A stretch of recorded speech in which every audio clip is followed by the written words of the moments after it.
হংকংয়ের একটি আবাসিক এলাকায় দুঃসহ অগ্নিকাণ্ডে এখন পর্যন্ত 4 জনের মৃত্যু নিশ্চিত হয়েছে। আহত হয়েছেন 7 জন, যাদের মধ্যে 2 জনের অবস্থা আশঙ্কাজনক। বহু মানুষ এখনও ভবনের ভেতরে আটকা থাকতে পারেন বলে জানিয়েছে কর্তৃপক্ষ।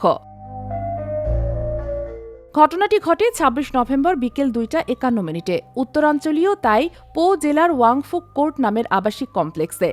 পরপর কয়েকটি উঁচু টাওয়ারে আগুন ছড়িয়ে পড়ায় মুহূর্তেই এলাকায় ছড়িয়ে পড়ে ঘন ধোঁয়া। ফায়ার সার্ভিসের পাশাপাশি জরুরি সেবাদানকারী সংস্থাগুলো আগুন নেভাতে কাজ করছে। এ সময় দমকলের কিছু সদস্য আহত হন। চায়না ডেইলির তথ্য অনুযায়ী আহতদের এলিস হু মিউলিং নেদারসোল হাসপাতাল এবং প্রিন্স অব ওয়েলস হাসপাতালে ভর্তি করা হয়েছে। পুলিশ ও স্থানীয় মিডিয়া জানায় বেশ কয়েকজন এখনও ভেতরে আটকা রয়েছেন।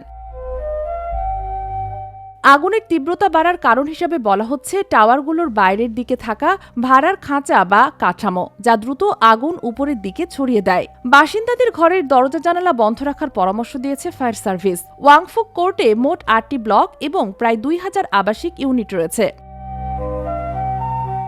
এদিকে এর আগের দিন 25 নভেম্বর ঢাকা মহানগরের মহাখালীর করাইল বস্তির আগুনও প্রায় 5 ঘণ্টা পর নিয়ন্ত্রণে আনে ফায়ার সার্ভিসের বিশেষ বৃষ্টি ইউনিট।